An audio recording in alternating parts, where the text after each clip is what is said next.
Hi guys, welcome back or welcome if you're new. My name is Tiana and I'm the maker behind Also Stitched, and today we have weekly makes video. There's not a lot that I have made this week because two of the pieces were very big and very time consuming, and we are still on summer holidays. Kids are at home, husband is at home, and we have a lot going around. We had some day trips. We are also redoing my daughter's room, building some furniture, organizing and things like that, so I don't have a lot of time on my hands. But still, I managed to make some big pieces and I would like to share them with you. Also, I've been slowly working on my website. Luckily, I don't have to do all the work that I did back in May, like shipping policy, refund policy, about me page and things like that. All I need to focus on are my products. At the moment, I am working on putting everything that I made from December up until today. I'm hoping that this all will be up and running in a week, and after that I need to go through my inventory and put everything back to website. I will probably film some vlog video of me doing that because I want to share my experience and how I'm doing it and tagging my products. I will be going back to barcode system, which was very helpful at Supernova. If you have watched that video, those barcodes saved me because it was very busy market, and having barcodes and just scanning products while you're checking out customers, it's a lifesaver. I plan on filming vlog around all of that happening, so stay tuned for that, but for today we only have weekly makes. Also,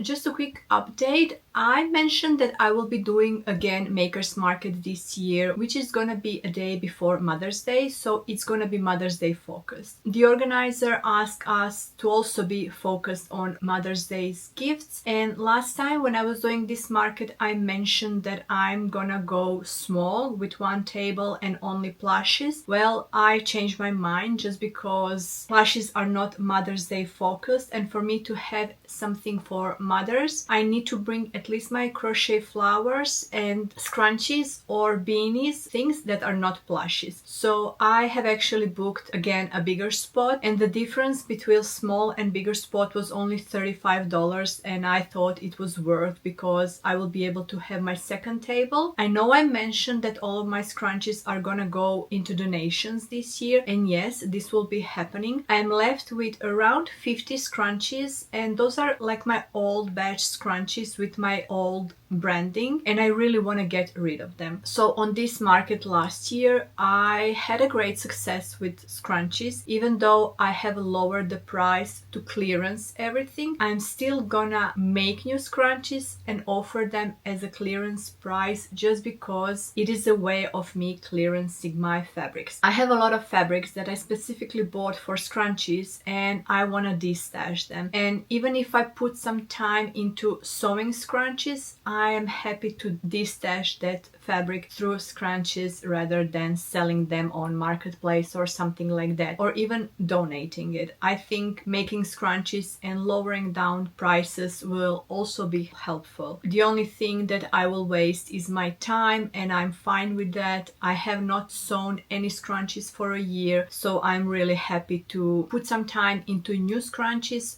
sew them and prepare only one board, which I will split extra large and my regular sizes, and I will choose the colors that are really good seller because I don't want to be left over with a lot of scrunchies. My last batch of scrunchies that I had were really not good scrunchies. They were like mostly kids and colorful scrunchies that were not selling really good, but with the clearance prices they ended up selling very good. So with new fabrics and better scrunchies, I feel like that market would be a success to have scrunchies again. That's why I booked a bigger spot and decided to sew scrunchies for the Mother's Day market. And last time scrunchies brought around $400 to my sales, and that's gonna be more than enough to cover the stall fee. Stall fee is $195. So I'm happy to bring scrunchies again, just to clearance the fabrics and to get more sales, because I don't think plushes will be selling on this market, and from last experience sales on plushes were very down. And I will also have my beanies. We will be in the autumn winter, so there is a chance for me to sell some beanies, and I will make sure to have crochet flowers because I do expect them to sell. That is just an update for the first market that I'm confirmed for the next year. I do have another big market coming, but I will be announcing that in the future. Let's start with the first make of this week. It was a pattern test, and I feel like everyone knows that there was a pattern test for the Snuggle Beans Crochet. So Shannon from Snuggle Beans Crochet is releasing Zippy the Zebra. She is also releasing Lion and Sloth. I applied for Zebra just because I already have one sloth in my stash, and it is from Teresa's crochet shop, and it's not selling for some reason. And for Lion, I like the symbol looking one that everyone is making, and I will probably make that one, but there was something special about this zebra and I just wanted to do zebra. As all the other floating animals, you crochet in the legs and feet, you do the head separately and sew it on very easily. Tail is also crocheted in, and when it comes to body, you always have two options to do a bigger or smaller body. I always choose smaller. When it comes to mane,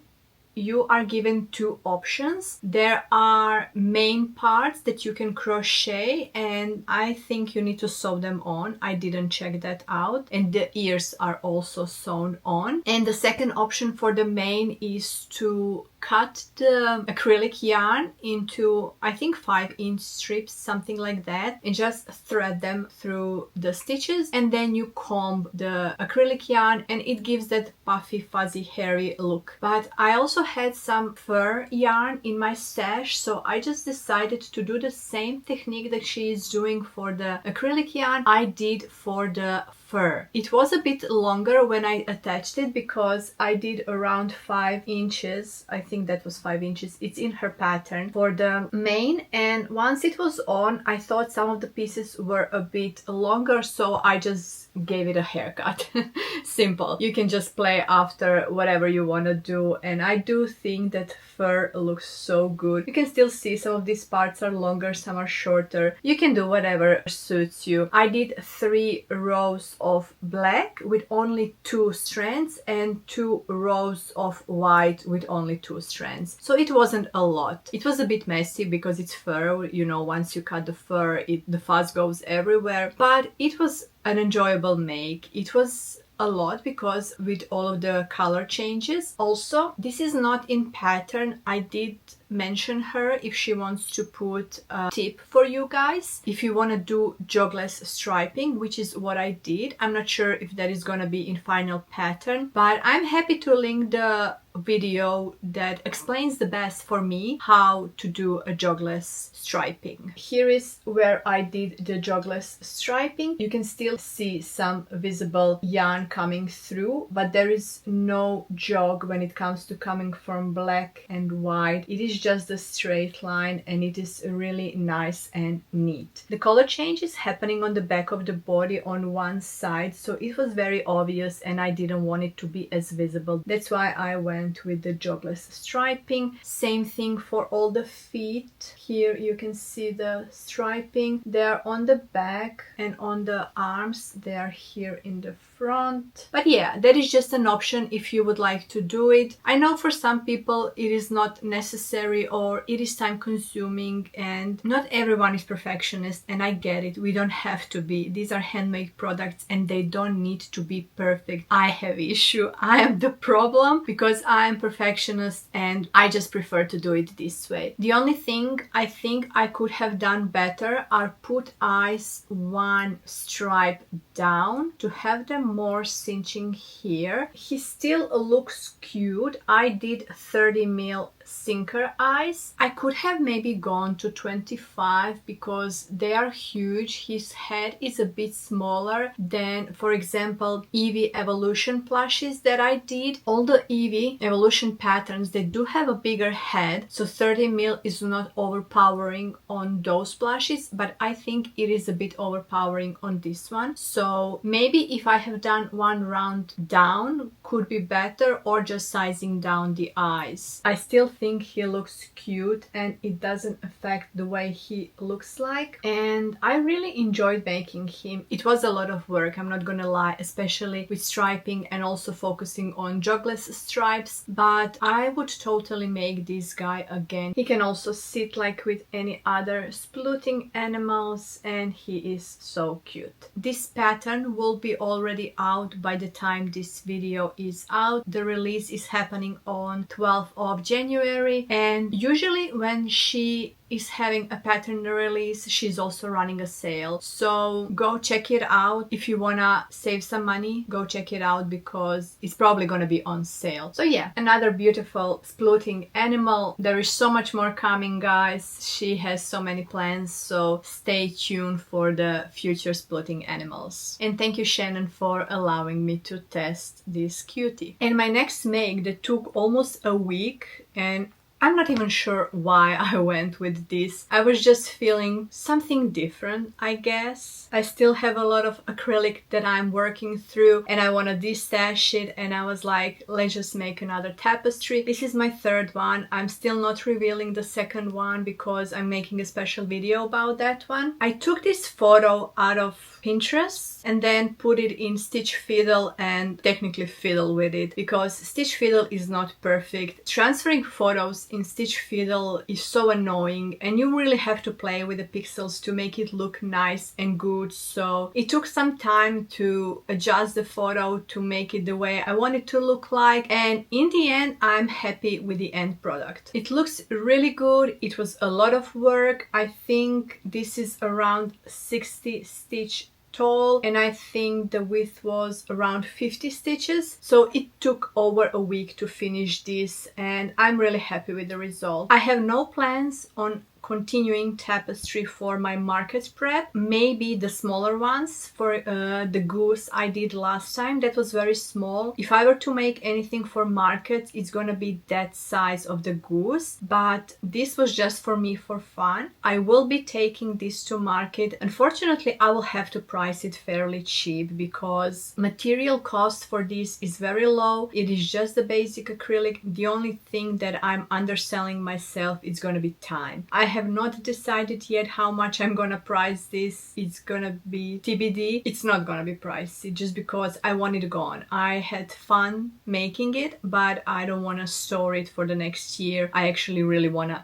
see it go. Frogs, wizard frogs, very trendy, and I'm hoping to sell this fairly quickly. It was enjoyable make. It was a lot of hours put into this and I'm still not sure if I should block this. My hand is hurting, so I'm just gonna lower it down. I have still not blocked this. I probably will. Same with all of my others. I just want to block them at the same time. This is what the back looks like.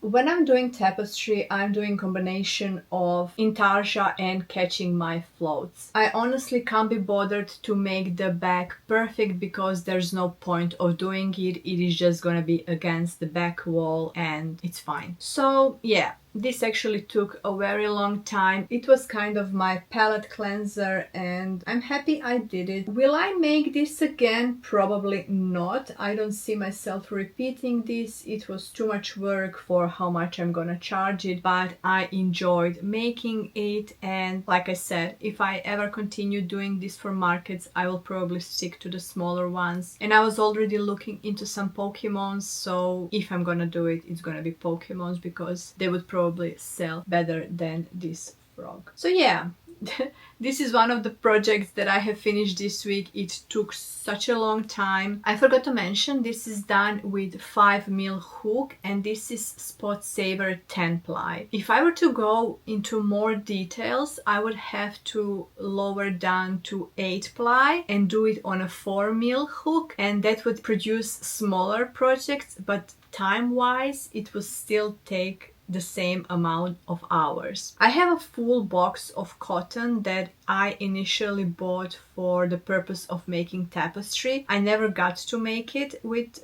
that cotton, and I still can. I'm gonna see if I'm gonna switch to cotton, but I do feel like cotton would be much harder on my hands to do tapestry, and I'm not too fussed about this being acrylic. I know a lot of people don't like the fuzziness of acrylic, but I'm just not bothered with it. I don't think this looks bad, and the details are really good. And with all of this, I'm still learning how to draw things in stitch fiddle stitch, whatever, because I'm noticing some empty spaces here, even though I triple checked everything just to make sure that I don't have spots where the color could bleed, let's call it like that. But I have noticed one spot here where I could have put another black stitch, and there was actually another one, yes, here. I also noticed a spot where I could have put another black stitch. But yeah, it all comes down to playing with pixels and drawing, and it is fun. If you like tapestry, enjoy these things, and if you like drawing in stitch fiddle, it is a fun project, but it takes a long time. And last but not least, we have anchor. Oh boy, I forgot how long anchors take to make, and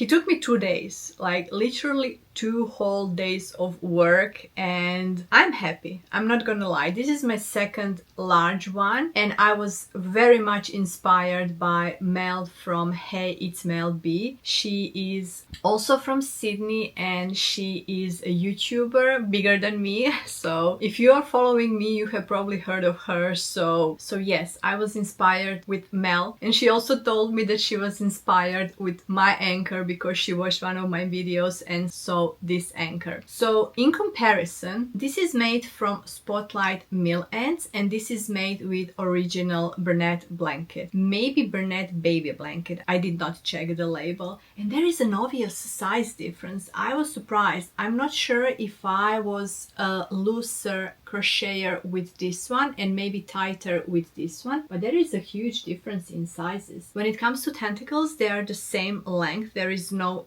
difference in the length, it is just the width. I'm not sure if you can see the width of the tentacles. There is an obvious size difference. When it comes to softness, it is pretty much the same. I do find this one a bit softer, that's why I think this might be a Bernat baby blanket, but still, this was one of those cheap skeins. If you have watched my vlogmas, then you have seen that I bought this Bernat blanket for only $3. So yeah, if you are curious how was that possible, check my vlogmas. Back to this one. So I got this denim blue. Actually in camera it looks like blue, but it's actually very denim, and that's not an accurate color. This is a very muted denim color, and camera is showing bright blue, which is not correct. And the bottom part is just a gray color, but this gray is on the blue side, so it's not like proper cool gray, it's more on the bluish tone side. And I did bigger eyes for this compared to my one. These are 23 mil eyes, and they are non-sinker eyes. I didn't want this eye to sink in. I do like the way they are sticking out, and this looks just perfect for me. The bottom is also gray. It is big, it's massive, and it's really worth the time. I have bought so much mill ends yarn. Last time I was joking I'm gonna make 5 of them. No, I'm not gonna. This took so long. I honestly forgot how long this took me first time. I think I made this one a year ago, and I only made once a smaller one, which was green, and I sold that one at Supernova for $95, which was pretty good for such a small anchor. So I'm thinking for this one I'm gonna put price around 180. It may sound a lot, but I'm not in a rush to sell this one. I may have a second one because I like to display this one on the table with tentacles curling and the other one hanging from my grids. So I might make another one, but in probably a month or two, we'll see. Unless this one sells really quickly, which I don't expect. The first couple of markets that I'm gonna do are not gonna be... Actually, that is not true. My uni markets, as much as there are only students there, students have never had issue paying a lot for my plushies. I have sold a couple of toothless dragons for $180, $150. I've sold my Kirby with head for $100. So I don't actually think that students have issues spending over $100 for plushies. We'll see. My first markets coming this season are gonna be uni markets, and then we have makers market, and then we have a big market happening. This was fun to make. I have to say, working with Mill and Yarn, which we all assume this is Bernat blanket, is so much easier on hands than working with Modavira blanket yarn. If I were to do this in Modavira, he will be even bigger because I do Modavira on 8mm hook and I do this one on 7mm hook. Speaking of hooks, remember this hook? I reviewed this hook in my last video. I tried working him with this hook and I only managed to do chain. That's it. Because this is so short that I could not fit bobble on this short metal shaft. So annoying because it is good. I love how it's gliding, the metal part, and I'm actually getting used to this handle. But this is so short that when you are doing a 4 double crochet bobble in this massive yarn, you just cannot fit it on this small shaft. So I had to do it with the plastic clover, but luckily this yarn is so much better than Modavira blanket yarn, so it was easier to do it with plastic hook. I didn't have any issues in the end. That is my last make of the week. I mean, he took 2 days, that tapestry took almost 7 days, and I've been also knitting in the middle of everything, and I'm happy. I have my first anchor for market.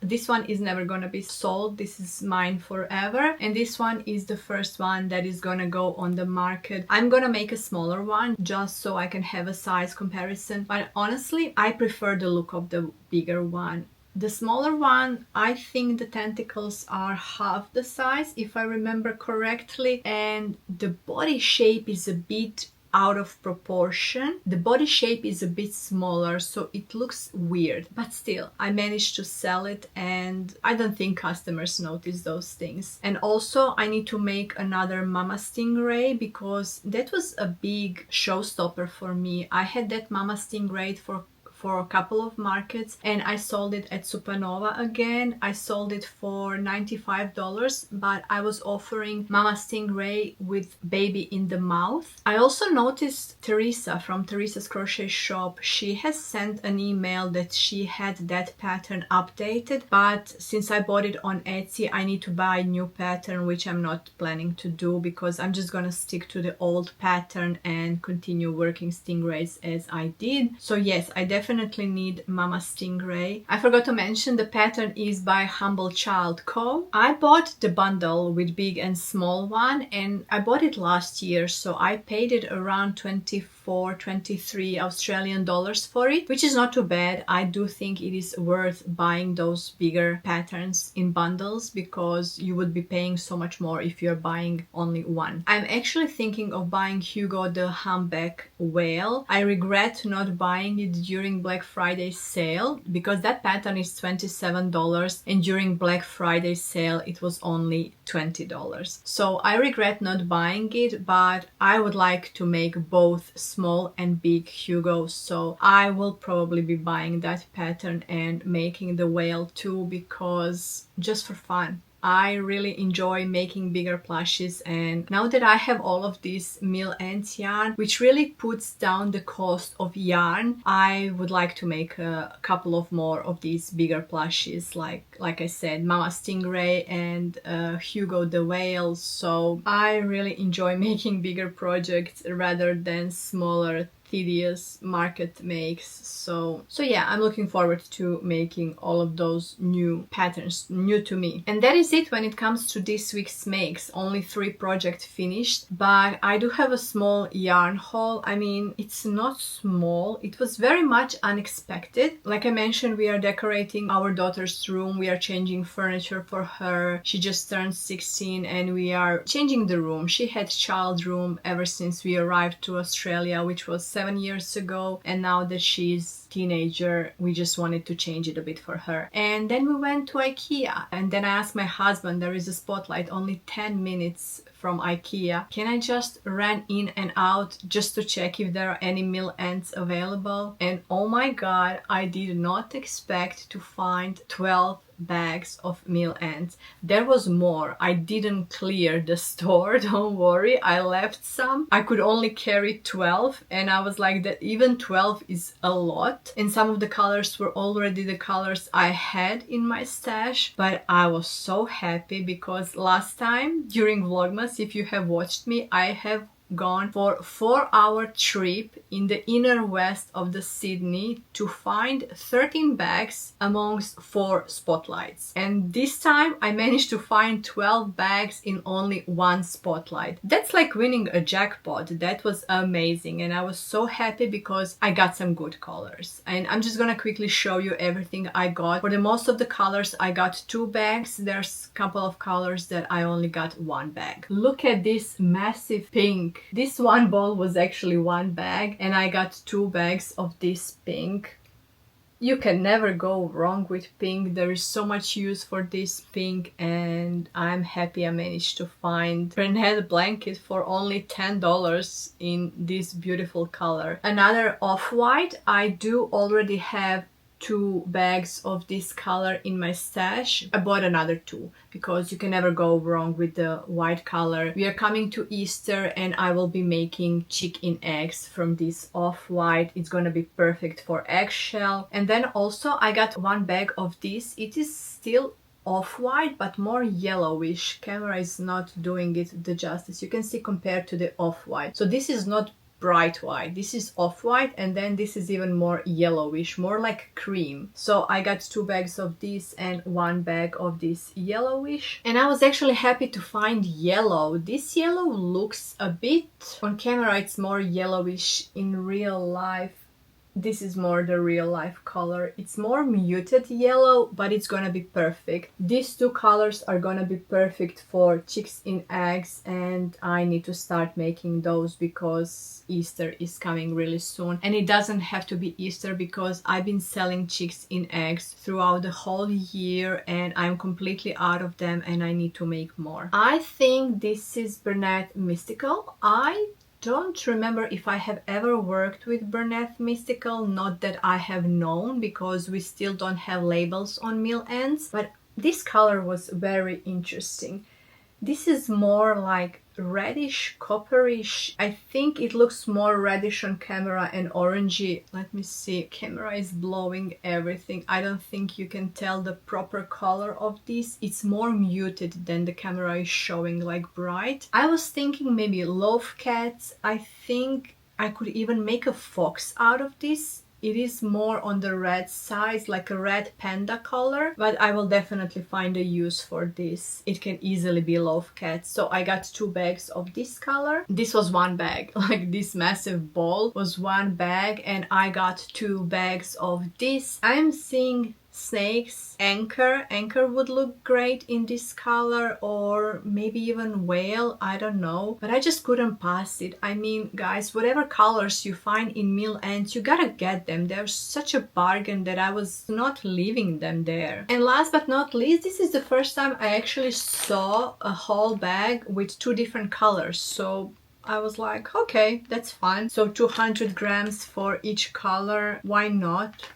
I'm not gonna pull it out, you can see the colors. It's again more saturated on camera than it is in real life, but yeah, this was such a great bargain, honestly, guys. And I was shocked when I entered that spotlight last time. They only had 1 bin, and it's really hard to shuffle through if there is 1 bin. If there are 2 bins, you can easily transfer things from 1 bin to another, so you can go dive deep, because those bins are huge. You really have to dive deep. But this time all of these bags were sitting on top. I feel like I got there as soon as they have topped the bins, and all the blanket yarn was sitting on the top. I didn't have to dig at all. They were freshly put there. They were just waiting for me and I was so lucky. And I also had $20 coupon code off, so for all of these 12 bags I only paid $100 for it, which is amazing. I don't buy a lot of yarn, but when I spot mill ends, I just need to have them because you never know when they will fill the bins and when you will have luck to find such a good deal yarn. So that is all, guys, for this week's makes. I hope you enjoy it. Thank you so much for watching, and until next time, happy crafting.